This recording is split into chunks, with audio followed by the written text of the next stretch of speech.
मित्रांनो, तुम्हाला माहित आहे का, या जगात एक असा माणूस आहे ज्यानं फक्त केस कापले नाहीत आणि त्यामुळे तो श्रीमंत झाला, प्रसिद्ध झाला. होय, मी खरं सांगतोय.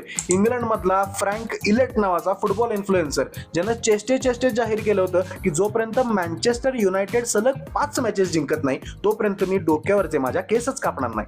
आणि युनायटेडनं तेव्हापासून म्हणजे 2024 पासून आजपर्यंत सलग 5 मॅचेस जिंकल्याच नाहीत. भाऊचे केस वाढत गेले, त्यामुळं फेम वाढत गेला, पैसा वाढत गेला, त्याला जाहिराती मिळायला लागल्या.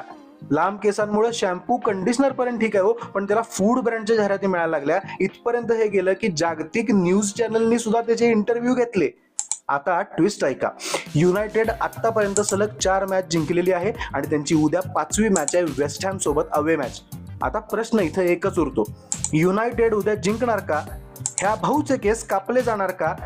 अशी त्याची चर्चा अजून चालत राहणार आहे. आणि हो, हे एवढं फेमस झालंय की आपल्याच दैनिक फुटबॉलच्या मागच्या युनायटेडच्या व्हिडिओ खाली आपलं मराठी पब्लिक येऊन कमेंट करत होतं की आता ह्यो भाऊ केस कापणार, युनायटेड 5वी मॅच जिंकणार. हा व्हिडिओ माझ्या त्या भावांसाठी. आणि हो, मी पण एक असंच चॅलेंज घेतलं होतं, एक निश्चय केला होता आणि माझ्या टीमने पण माझा पचका केलेला आहे. माझ्या टीमने पण तो पूर्ण केलेला नाही. तो तुम्हाला जाणून घ्यायचा असेल तर दैनिक फुटबॉलला फॉलो करा आणि कमेंट सेक्शनमध्ये मला विचारायला विसरू नका.